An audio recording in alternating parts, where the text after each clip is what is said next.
Welcome to Mission Evolution Radio Show with Gwilda Wiyaka, bringing together today's leading experts to uncover ever-deepening spiritual truths and the latest scientific developments in support of the evolution of humankind. For more information on Mission Evolution Radio with Gwilda Wiyaka, visit www.missionevolution.org. And now, here's the host of Mission Evolution, Miss Gwilda Wiyaka. Welcome to Mission Evolution, where we share the latest discoveries that shape the evolution of consciousness. I'm your host, Gwilda Wiyaka. What if the key to unlocking human potential lies within the rhythms of the mind itself? Today's guest, Morry Zelcovitch, founder of MindTrainer PRO.com, is a pioneer in the science of brainwave entrainment, the art and technology of using sound frequencies to harmonize the mind, elevate awareness, and expand consciousness. Join us as we explore how brainwave technology can reduce stress, enhance creativity, and even help bridge the gap between science and spirituality. This is Mission Evolution, where science meets spirit. Morry, thank you so much for joining us on Mission Evolution. It's my absolute pleasure to be here, Gwilda. Thanks for inviting me. My pleasure. So, what first inspired you to look into brainwave entrainment? Let's see. That's not hard to think about, actually. How to say it is a little harder. How about 40 years of wanting to be dead? Oof. That's kind of a soundbite for you. I basically was depressed and super depressed my entire life. Not that I'm just over 40 years now. Up until the point where I came up with the brainwave entrainment technologies and techniques that I now share with the world that I was using for myself to actually change the chemistry in my brain. I kind of found that, I was like most people, I would think, trying things to feel better Hmm. and not really succeeding. I tried drugs, I tried alcohol, I tried women. There were moments of joy with all of those, but for the most part, it was hell on earth, made things much worse. Hmm. And I wasn't being fair to the people I was with either. But of course, being depressed, I didn't care. I was selfish. I only cared about myself.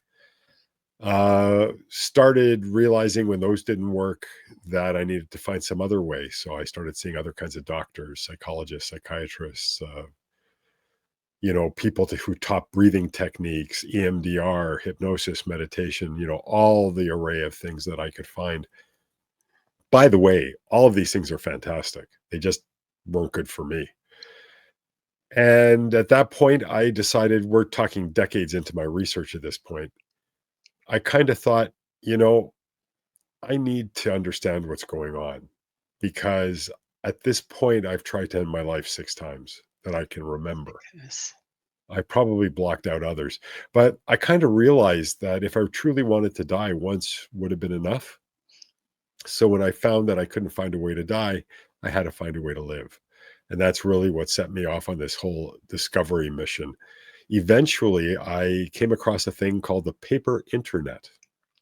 Can you guess what I'm describing when I call something the paper internet? No, I really can't. Library. The library. So for those of you who don't know what a library is, Google it. You'll see what it is. It used to be a building with books. If you don't know what a book is, Google that too. So basically what happened was I started reading because I wanted to understand what was going on. So I was reading psychology books and journals, and I was reading sociology, quantum physics, neurobiology, neurochemistry. And the end result was I got this understanding that my mood, how I felt, was a direct result of chemical production in my brain. And it turns out that I wasn't far off. So what happens is we have thoughts. These thoughts produce brainwave activity. This brainwave activity is basically neuronal action. So your neurons, which make up your brain, start pulsing, but they pulse like a light switch going on and off, not like a heart. And depending on how many times they pulse per second and the location in the brain where they are, that dictates the kind of chemistry they release. And much like a recipe, if you have a really good recipe and you follow it, you can make something that tastes beautiful. If you don't follow it and you don't have all the ingredients, you can make something that tastes rather horrible. And that's kind of what I was doing. I was creating all this bad chemistry that was making my life taste like crap. Mm. Mhm. When I So, realized, sorry, go ahead. um, let's back up a little bit. What exactly is brainwave entrainment? So I can tell everyone out there that there's an excellent chance that you've all experienced brainwave entrainment, whether you know what it means or not. So, brainwave entrainment is when we make the neurons, your brains, which pulse frequencies all the time. They're pulsing usually between 1 and 100, sometimes more times per second. What brainwave entrainment does is it allows us to kind of guide the brain into specific frequencies in a dominant way so that more cells create the exact kind of chemistry we're looking for. And that helps us to create a different effect. It sounds like it could be misused if you're not careful, couldn't it? I suppose it could. There was some stuff that I was experimenting with many years ago that I actually took the hard drive out of my computer and destroyed it because I didn't want anyone else to be able to recreate what I accidentally came up with because it made me feel like crap. For Mm. 3 weeks, I felt like garbage. And I could have done something to change it, but I needed to know exactly how bad the effects were. So it took 3 weeks for me to normalize. It could be used like that, but in most cases, for it to be effective, it's at a comfortable volume. It's stereo headphones or bone conduction headphones, laying down with your eyes closed. So the possibility of using it for evilness is not all that probable because people could just stop listening. Would they have a clue that this is not working well for me and I need to stop listening during the Yes. episode? Yeah. It would feel uncomfortable. It could feel like I'm getting sick or sad or headache or agitated, these kinds of things. Because remember, we're affecting brain activity, and it's that activity that creates the chemistry, and it's the chemistry that creates your experience. So basically, that's how it works. Yeah. Can And brainwave that's freq I'm sorry. I'm sorry, I just wanted to finish the thought. So what happens is, I explained that most people have experienced it already. So if you've ever listened to music that you like and you find yourself tapping your toes mindlessly or bopping your head back and forth mindlessly, that's a form of entrainment. So everybody's experienced it, and I apologize for interrupting. Not a problem. So, can brainwave frequencies affect emotional states? And if so, how? Well, once again, I'm gonna be a bit of a parrot here and repeat myself. The chemistry that is produced creates the experience, or actually the ability to experience whatever it is that you want to experience. So, brainwave entrainment is used to help calm people from stressful situations. It's used to help people sleep better. There's studies all over the place. If you go to Google Scholar, or there's an app out there called Consensus. If you go to either of these places and you type in like brainwave entrainment and stress, brainwave entrainment and anxiety, brainwave entrainment and this or that or whatever, you'll likely find hundreds, if not thousands, of papers that have been published with people using some form of entrainment, tapping, drum beats, whatever, that show a positive or in some cases a detrimental effect to the psyche and to the psychology of the experiencer. What makes your mind trainer program unique then? So, well, first of all, my intention is unique. My intention is for people to help themselves. Unlike a lot of people, I don't think I'm a brilliant genius that if you follow what I say, your life will be better. I believe you are your own guru, and all of my work is designed specifically to activate that weapon that everybody has, their brain, to their own benefit. Because again, you are your own guru. I don't really understand. I mean, maybe this is from 40 years of understanding and researching, but I don't understand how someone who doesn't know me can come up with a system that's going to help me. I tried that route for 40, 45 years. It didn't work. And I think that might be a reason why a lot of people buy a lot of products and they don't work. The secret, and again, I'm not saying these aren't good systems, but the secret here, and I'll give everyone the secret for free, is that remember that everybody, even the big names, can only create a product based on their own experience. They're not you. They have different parents, different upbringing, different beliefs. All these things are different. So if something I say or someone else says resonates with you, before you take action on it, I would suggest you reinterpret it, reimagine it, make it your own. And if you still resonate with it, that's when you act on it. I believe that will give you the best chance of success. So no more cookie cutter. No more cookie cutter. How do you measure changes in the brain? Well, there's a couple of ways that I do it. When I'm doing deep research on myself, I hook myself up to an electroencephalogram, which measures brainwave activity. I could go even further and get blood work done and check out different chemistries in my body before and after. But really, the best way I have found is just by doing it and letting people do it, and then they report back what they experience. The thing is, even Tylenol, which is very popular for muscle aches and headaches, I believe with the FDA at the time, it took 3 studies that proved above placebo to be able to make a medical claim. I believe it took them 12 studies to get 3 that showed above placebo. So I'm not a giant fan of research papers. I mean, there have been a couple done on my work, and those I'm a fan of because they talk about how great they are. But in reality, I think it's the personal experience of the user that matters more than scientific research. The research is good to establish safety and maybe protocols of usage, but ultimately it's your personal experience that matters more than it matters if a mouse reacted nicely or if somebody else in Utah, and you're in Florida. Their experience is never going to be the same as yours for the reasons I mentioned earlier. Can entrainment improve focus and creativity? It does for me. That's some of the main things that it can help with is focus and creativity. A lot of business people use it to help them to figure their way out of issues and problems. Part of the reason why we have problems with focus and creativity is we get in the way of ourselves. So we start thinking too much. We start questioning ourselves too much.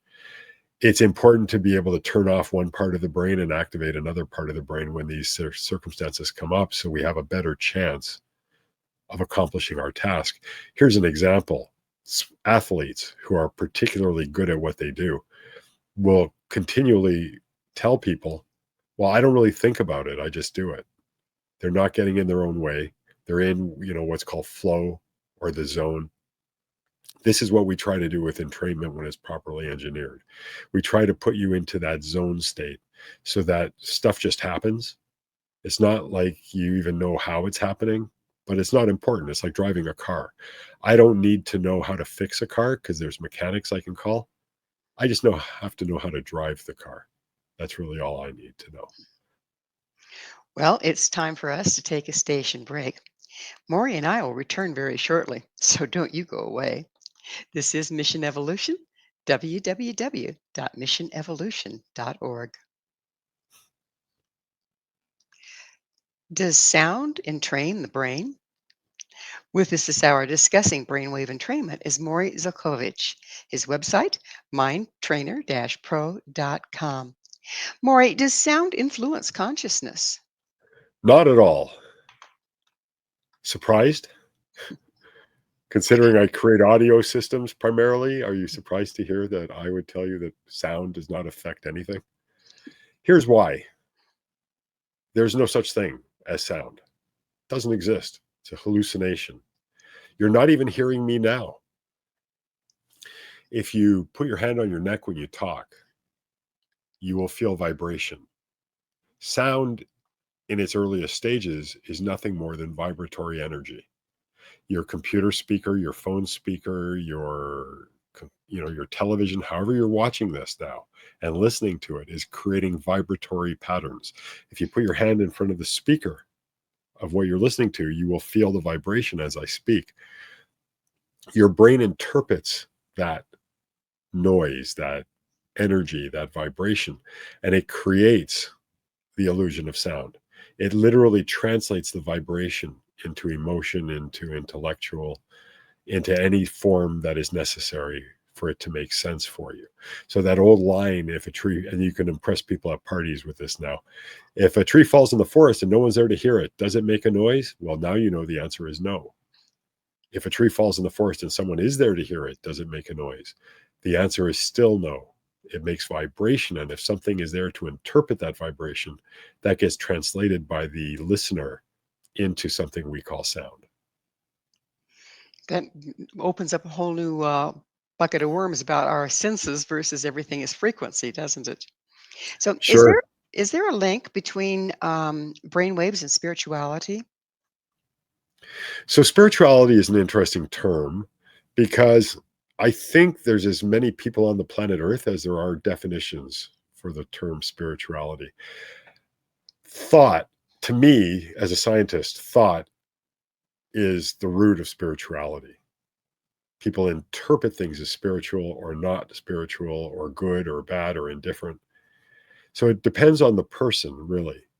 It's not a general, one size fits all kind of question. That being said, it affects brainwave activity, which affects chemistry. Everyone's going to know that inside out by the end of this. And that influences how we think. You could have 3 people on an airplane going up and they're all going to parachute.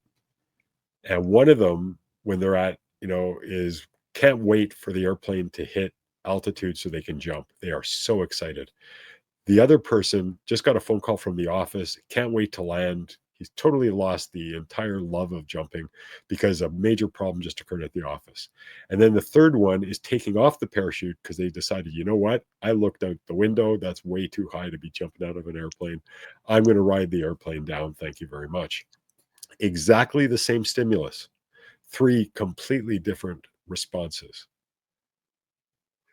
So your question is kind of the same line. It really depends on the individual, how they define spirituality, and then how it affects them, because how you think and your expectations can have a lot to do with how you perceive and how you experience brainwave entrainment, just like it influences how you experience your life. So, given that, are you saying that the results of your system are going to vary individual to individual drastically? It could be drastic, yeah. I have series of testimonials from clients that you would think are from, say, 10 different products, and they're from the same product. Because the thing is, whatever I'm doing is targeting your brain, and your brain has its own coding, its own programming, its own experience, its own way of interpreting things. Uh, for me, quantum physics at the most basic level says nothing exists until it's observed. Well, us humans don't just see something, we define it, we give it meaning. So that means that you and I, Gwilda, could be looking at the same thing. We could be looking at a microphone, for instance, if we were in the same room and we're looking at the same microphone. But you would see it differently than I see it. You would describe it differently than I describe it. Does that mean that there's actually 2 microphones there, even though we both only see one? I would answer that question, yes. It means there's 2 microphones there because your definition has created a definition, meaning in your universe, mine in my universe. Words mean different things to you that they do to me. There's so many differences. I think we're fooled into thinking we all coexist in the same universe because we see each other and we walk and it's, excuse me, I'm in your way, I am sorry. So we think we're in the same universe. What I believe is going on is that we're actually in different universes that occasionally rub up against each other. So right now, your universe and my universe is rubbing up against each other. In a few hours, they won't be anymore. Your life will go on. I'll be relatively unaware of what's going on in your life. My life will go on. You'll be relatively unaware of what's going on in my life. Since I've adopted this kind of a way of thinking, I can tell you that I don't judge anymore. I don't wait for people to stop talking so I can tell them how wrong they are about certain things. My life has become much calmer, much more sedate, much happier, because now I understand that everybody sees everything in terms of their own life and experience, their own universe. I see things in terms of my life experience, my own universe. So that means they're always right and I'm never wrong. So with all this variance, how can you judge results with your system? So, with all the variability that's involved from a psychoactive standpoint, from a physiological standpoint, we tend to react very similarly. We may interpret those reactions and the feelings and the sensations we get differently, but the actual biological, physiological results are very, very similar. So, certain vibrational patterns will elicit certain responses in anybody's brain. How that gets interpreted, how that gets translated, how that is given meaning is up to the individual. That's where it branches off. You could look at it this way: we're all kind of like part of the trunk of a tree, and then our psychology is the branches. So each one of us has our own branch where we branch off onto this or branch off onto that. But we all kind of start from the same beginning.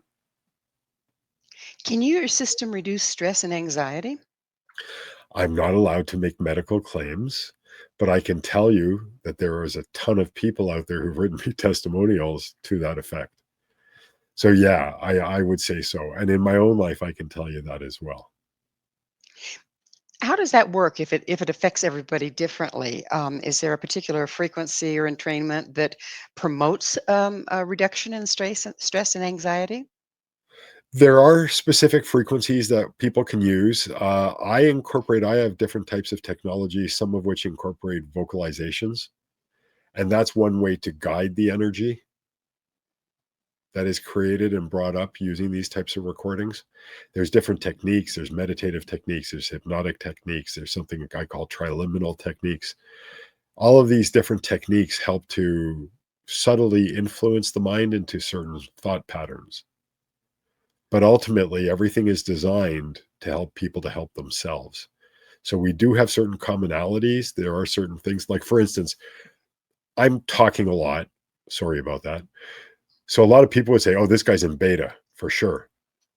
First of all, we're in all brainwave states at the same time. Different regions of our brain are firing at different states all the time. When I am more active like this, thought wise, my brainwave patterns tend to be slower. The last time I was measured, I was dominant in delta frequencies. I wasn't sleeping. And people talk about delta being the sleep frequency. Well, delta is a specific frequency within sleep, and it's very important. But actually, alpha, theta, even beta sometimes are features of your sleep cycle. So So there's a lot of misinformation out there. does the intention of the individual when they start using your system, does that affect where it works for them? Oh, that's a really good question. And I would say the answer is 100% yes. As a matter of fact, people who want to prove my work doesn't work can easily do so experientially by simply trying my stuff and going, well, nothing happened for me. Because it's very easy to fight off the effects. And if you go in with the intention that you want to prove it's woo woo, that'll happen because that's your intention. If you have as an intention, you're going to be calm and cool and collected, you're more likely to be calm, cool, and collected. If you're going with the intention to be creative or problem solving, you're more likely to be creative and problem solving. And it doesn't matter the frequency that you're being entrained to, even though there might be some frequencies that tend to be more dominant when most people are problem solving, or when most people are creative, or most people are being active. So do you change the frequencies based on the goal? I change the frequencies. A lot of my recording systems don't just deal with one frequency. So they deal with multiple frequencies. And the reason for that is that ultimately it's your brain that does all the heavy lifting. My work is just kind of making the bed for you. You still have to get in and go to sleep. Speaking of So sleep, yeah, yeah. Speaking of sleep, speaking of sleep, how does the quality of sleep, how is that impacted by your system? well, okay. So I do have programs specifically for sleep. I will tell you my experience. I lost both my parents a couple of years ago. I'm sorry. Thank you. And if I get a little choked up, just so you'll know, you know. But what happened was, for years, my brother and I took turns going to their house to help take care of them. And through that time, I neglected my business quite a bit. Obviously, half of my life was spent there. I wasn't able to work. I had the stress of watching them dwindle away. I had the stress of my business having some problems at the time. Thankfully, not anymore. I had tons of stress, so much so that I was actually yelling. You can imagine with my voice, if you were lying next to me and it was the middle of the night and I yelled like really loudly, you might have a heart attack. Well, my wife almost had heart attacks from me yelling. I was even acting out. So normally in sleep, it's healthy to have dreams, even nightmares sometimes. But we have something called sleep paralysis that stops us from acting out and speaking out. I had no sleep paralysis going on at all. I was punching the air. I actually punched my wife a couple of times.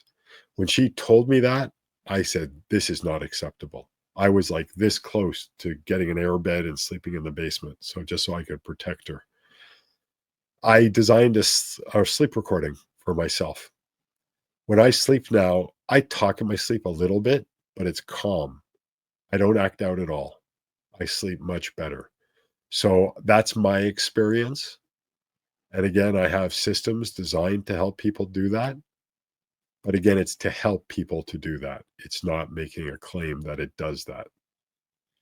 So you're setting up the optimum frequency for a particular issue, but it's up to the individual's intention to use that for whatever they're going to?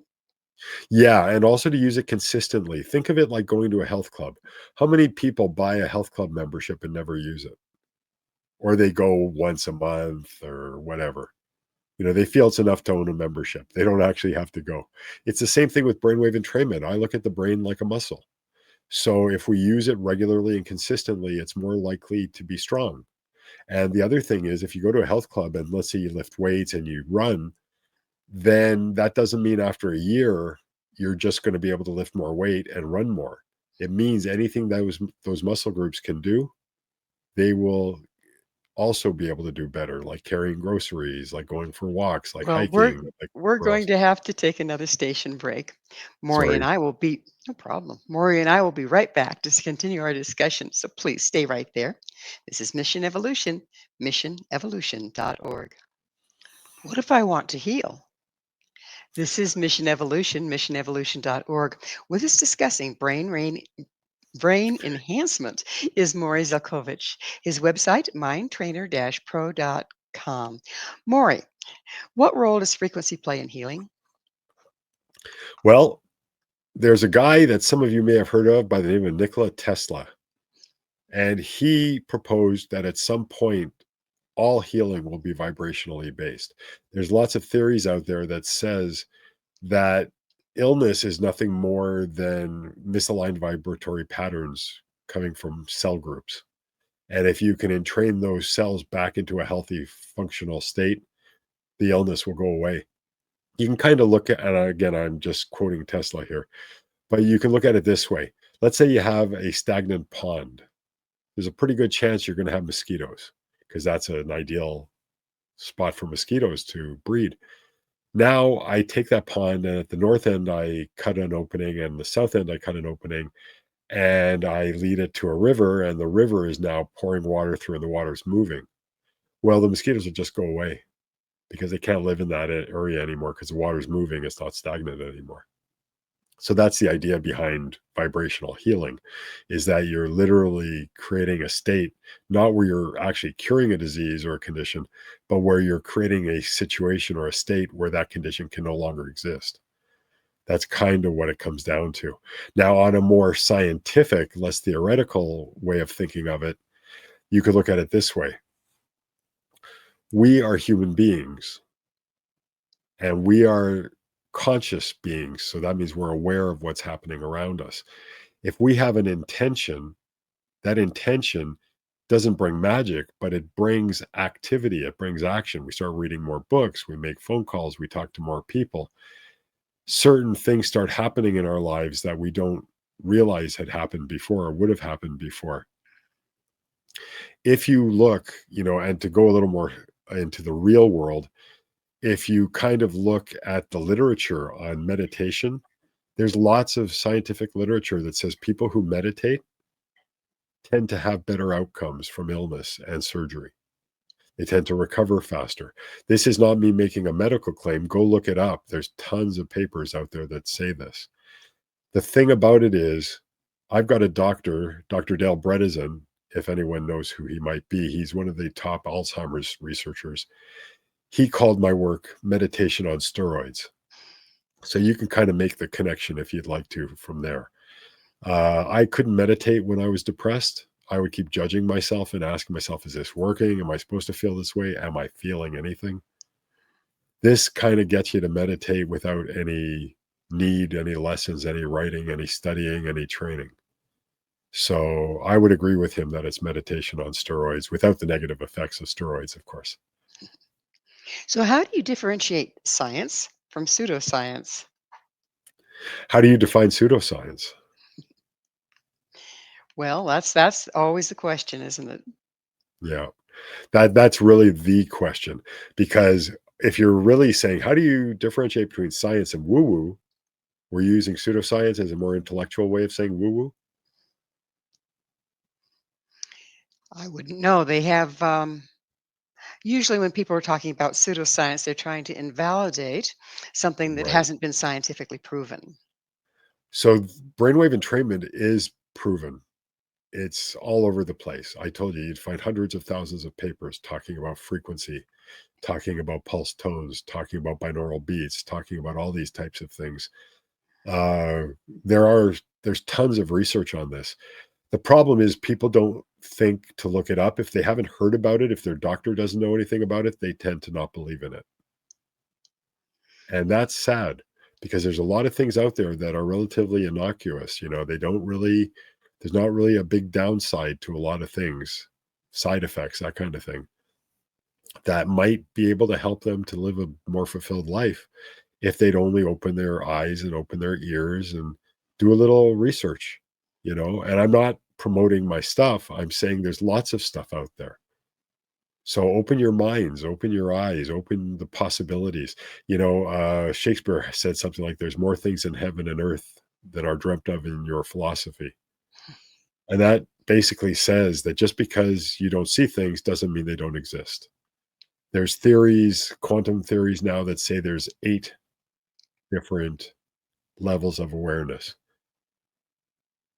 not 3, like not depth, height, these things. There's 8. I believe it's an infinite number of dimensions, actually, not 3. I believe it's infinite.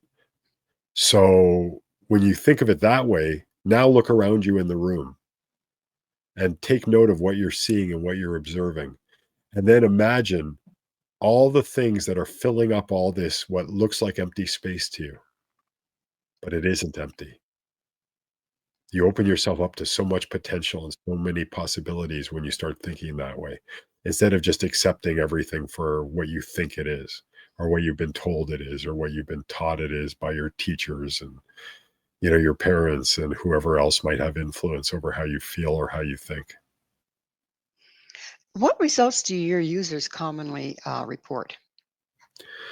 I have testimonials for all kinds of things. I have a testimonial from a woman who had a stroke and credits my work to bringing her back from the stroke. I have a testimonial from a family in the UK. One of their sons, I think he was in his 20s, autistic, non-responsive. Then they have a younger son as well.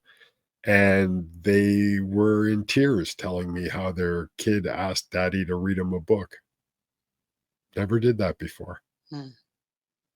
And that's after All over. experiencing Better your. sleep, less stress, more creativity, losing weight, quitting bad habits, doing more exercise, cleaning their attic.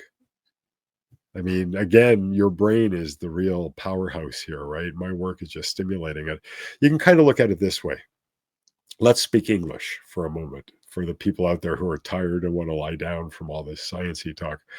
So you buy a house, you live in it for 15 years. It came with a beautiful wall unit, absolutely gorgeous wall unit, and you kept it there because you liked it. And 20 years later, you decide, you know what? I'm redecorating. Time to get rid of this wall unit. So you move the wall unit, and there's a door behind it. That's what brainwave entrainment does. It moves something that's in the way, and it lets you see something that you never saw before. Is the brain capable of rewiring itself permanently? I mean, can these effects be permanent?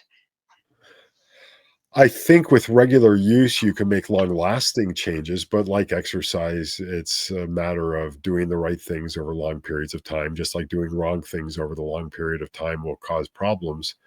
It kind of goes both ways. The thing about the brain is, however much we know or think we know, because I call it understanding, I don't really know anything. I just have what I call a current understanding. So I believe we know less about the brain than we know about our planet, than we know about the ocean, than we know about we just scratched the surface, the cortical layer, if you will, of the brain. We don't know anything about the brain. We have theories, we have probabilities, we have things that look like they make sense, so we accept them. But then we develop a new tool, we develop a new way to measure something or to see something, and all of a sudden, our beliefs change, our facts change, making them not facts in the first place. So some questions don't have answers, not because I don't know the answer, but because I believe I don't think anybody knows the answer. Can entrainment help? I mean, we've talked about this, but entrainment help permanently overcome trauma and addiction, or does it just kind of refocus you temporarily? That again is making a claim, and I hesitate to do that. I'll go back to my muscle description of the brain, saying that if you exercise that muscle, it's going to keep it strong. If you stop exercising, you run a risk. It's kind of like I used to smoke cigarettes, I used to smoke marijuana. So I haven't smoked in who knows how long. I don't remember how long. I was such a different person back then. But if I were to go back and have a cigarette now or a joint now, I'd probably go weeks or months without another one. But then I'd have another one, thinking, well, I had one, it's not a big deal. And before you knew it, I'd be addicted again. So I think these changes are not something like a magic bullet that just changes something and that's it, it's changed now. I think it helps you to inspire change, but you have to work to keep that change going. I don't have enough, faith in myself that if I stopped using my entrainment daily or at least 4 or 5 times a week, that couldn't honestly tell you I would be confident that my depression wouldn't come back after time. It might. But I mean, I get such pleasure out of listening. Why would I stop anyway? So, how does your technology align with neuroscience research? Well, it aligns rather well with neuroscience research. There are those who actually include it, like I was mentioning, Dr. Bredesen, the Alzheimer's guy. Uh, but it depends on the mind. It depends on the scientist. It depends on their philosophies and their beliefs. Doctors and scientists are an interesting breed because if I go up to them with a problem and I go up to a gastroenterologist, they're going to come up with a problem with my gut that caused it. A neuroscientist or doctor may come up with a neurology-based solution. Hematologist may be something to do with my blood. So everybody tends to kind of pigeonhole whatever they think and however they think within their own guidelines, within their own personal restraints or medical restraints or belief systems or whatever. So it's another question that's very difficult to answer because one neuroscientist will give you one answer, another one will tell you brainwave entrainment is useless. Others will tell you it shows promise, but we don't know for sure. It's not a pseudoscience, it's not fake. There's lots of research out there showing that it has effect, showing that it has positive effect. But, again, much like the FDA with Tylenol, I think what tells a story more is by being able to be in a situation where you can try something and make up your own mind. I tell my clients sometimes, I say, that's a fantastic question, but you're asking the wrong person. You should be asking the person you see in the mirror every morning when you brush your teeth. Because ultimately, again, you are your own guru. You're the only person who truly has the answers. I could have a pill that I designed.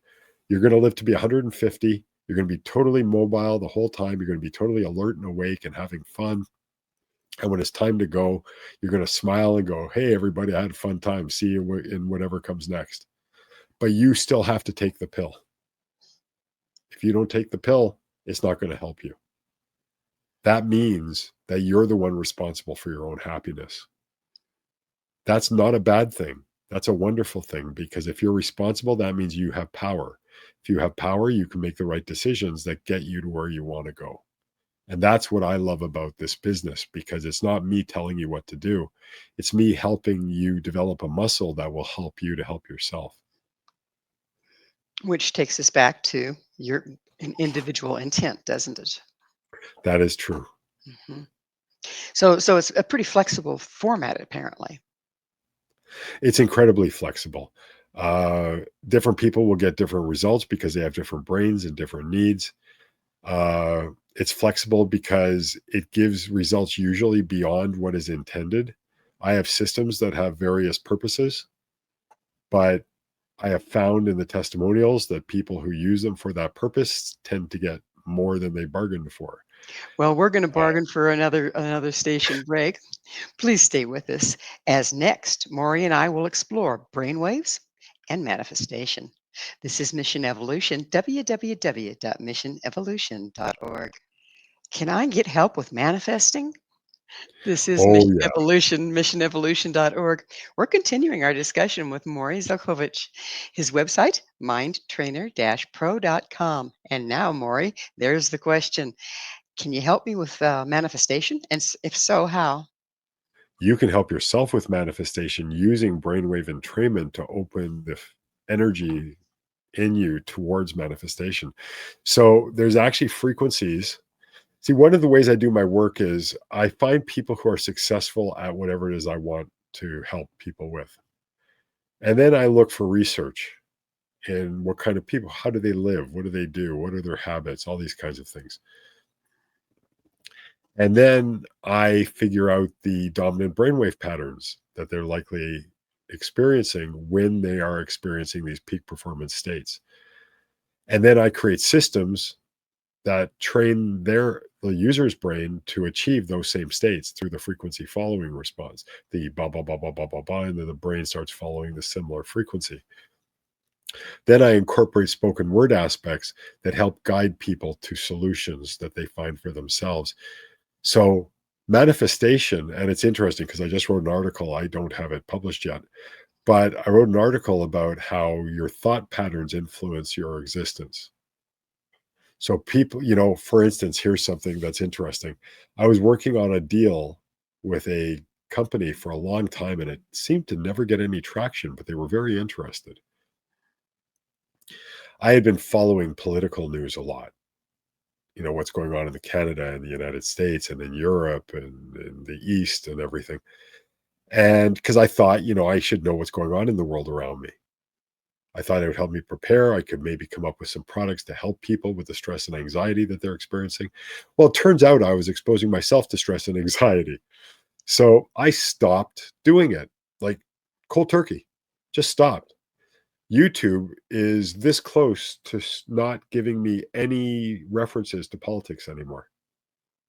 As you know, the algorithms on X, on YouTube, on Instagram, whatever, if you type in a word, Donald Trump as an example, you will start getting tons of stuff about Donald Trump. If you do it about Ukraine, you'll get tons of stuff about Ukraine. So what I did was, this was occupying my thoughts. It was getting in the way of my intention. So I cut everything out. Within 3 weeks, it came through. Is that a coincidence? No way. You have to live my life. You had to have had the experience to be able to tell. Magic, most people call it magic or a miracle, but magic or a miracle is really just science that hasn't been explained yet.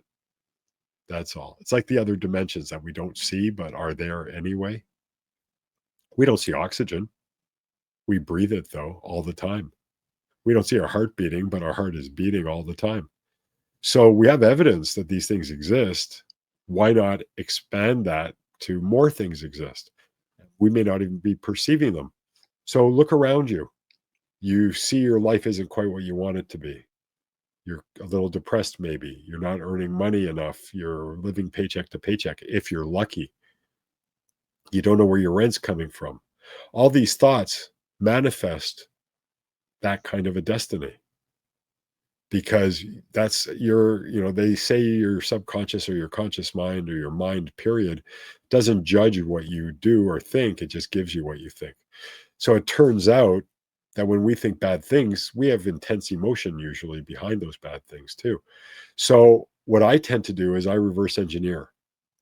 I'm not that bright. So what I do is I reverse engineer things that already exist.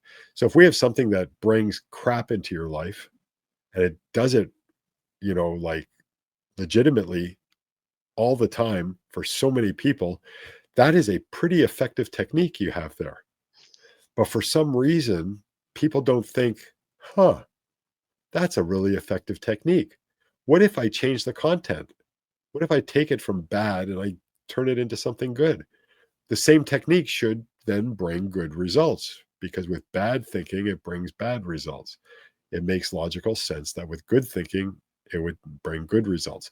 So that's where the brainwave entrainment comes in. It alters the chemistry subtly so that it alters your perception of and your experience around you. So you start seeing things differently. Well, took myself away from all that political crap. And I feel if I need to know something, I'll know. Something will happen. Someone will tell me if I need to know something. And since then, so many things are coming to a head. And even things that some people might consider bad are actually good. And again, that's a matter of intention. That's a matter of manifestation. If I feel pain in my knee, is that a bad thing? Like, Gwilda, if you felt pain in your knee after this conversation, and please don't, because then you'll blame me. But if you did, would you think that's a good thing or a bad thing? Well, the way I look at that sort of thing is it's a nice message for me to pay attention to something, which is a good thing. There you go. That's exactly how you should look at it. But most people would go, why me? I have to go for a walk now. I have to do this. I have to do that. Usually these things are indications. You misstep going up an escalator or stairs, or you bump into something because you're staring at your phone or whatever, or you almost get into an accident because you were sending a text and you just almost hit a car, but you stopped. These are all messages. These are all good things. Pain is a good thing, believe it or not. Pain tells you something's amiss and you need to think, you need to do something about it. What if you broke your leg or you broke your arm and it didn't hurt? You may not go to a hospital. You may not get it treated. Maybe you never walk again as a result of that. Maybe you get an infection. Maybe you die from that infection. But the pain saved your life. Like you said, Yes. it was a good thing. I understand that, there are people that don't live very long because they're born without pain receptors. So I get your point there. So Yeah. let's talk a little bit about heredity of these patterns. We come into a family, and of course, it's nature nurture question, right? But do we inherit some of these things? And if we do, these brain waves, these ways of thinking, and if we do, can your method shift that? Well, there would be, it would be reasonable to assume that there could be a genetic predisposition to certain kinds of conditions, certain brain anomalies, neurochemical balances that are passed on genetically. That being said, there's still a process, there's still a methodology, there's still a rhyme and a reason as to why neurons behave the way they do, what neurochemistry is supposed to do. I believe that you can tweak it just like you're driving your car and the engine's rough and it idles and it goes back and forth. You go take it, get it a tune up, and all of a sudden it comes out nice and quiet and smooth and it's running more efficiently. I believe that's possible for us too. Uh, is it something that I can guarantee you? No, I don't think I can guarantee anything. There's too many factors that depend on the success of anything. Look, if someone's a diabetic and they're told they're a diabetic and they're given insulin injections and they say, here's how to inject the insulin. And all they do is eat chocolate bars and cake all the time. Is the insulin going to help? maybe a little at the beginning. What blows me away is on television, there's always these commercials for antacids. I don't know if you've ever seen them, but it shows people eating usually, some kind of spicy food. And then it shows them in a serious discomfort. And then it shows them popping a pill or having a drink of something, and they feel great and they're eating the crap again. So why aren't they smart enough to understand that your body is telling you this isn't good for you? That's why you're getting heartburn. You're not getting heartburn just because, not for fun. You're getting it because your body is telling you this food isn't good for you. Don't eat it anymore. That's why you get heartburn. In the wild, animals eat a berry off a tree and get sick. They don't eat that berry ever again. Humans invent something to cover up the symptom. How can listeners start using the mind trainer effectively? Well, the easiest way to listen, and again, there's nothing to study, there's nothing to read, there's nothing really to do other than to put on an ordinary pair of stereo headphones or bone conduction headphones and lay back for about half an hour, hit play. You can even fall asleep. It doesn't make any difference at all whether you sleep, whether you're awake. That's it. Lie down, sit with head support. I've got head support on this chair here. I could just lean back, close my eyes, listen to the sounds, listen to my voice, whatever is going on in the recording. I don't even have to listen to it. I don't have to pay attention to it. I can Does just setting let it happen. is setting your intention before you do that important for the effect? I would say it would be very helpful. Is it important? I don't think so. I think the brain knows what it needs. And if you just go in with the intention that it's going to do whatever it needs to do, that's enough. You don't need to sit there repeating the intention over and over and over again. To be honest with you, it's my personal belief that hitting play, lying down, saying, my intention for this session is to relax. That's it. And then let my mind do whatever it wants to do. If it goes empty, it goes empty. If it has millions of thoughts flying through it, it has millions of thoughts flying through it. I've always had a problem with people who used to teach me meditation because they always said, Morry, when it's time for you to meditate, if thoughts come into your mind, tell yourself, I respect you, but this is my quiet meditation time. I will deal with you later. I'll think about you later. But now this is my meditation time. I have a real problem with that because if you're meditating properly in my world, at least in my universe, if a thought comes to you, that's because you're meditating and it came to you. Don't push it away. Don't ignore it. Don't try to empty your mind. That's my view. My view is do whatever feels right. If the thought comes by like a flicker of an image and it disappears, great. If it comes by and it inspires you to think about it, great. If nothing comes by, great. If anything happens, do whatever you're inspired to do at that moment, great.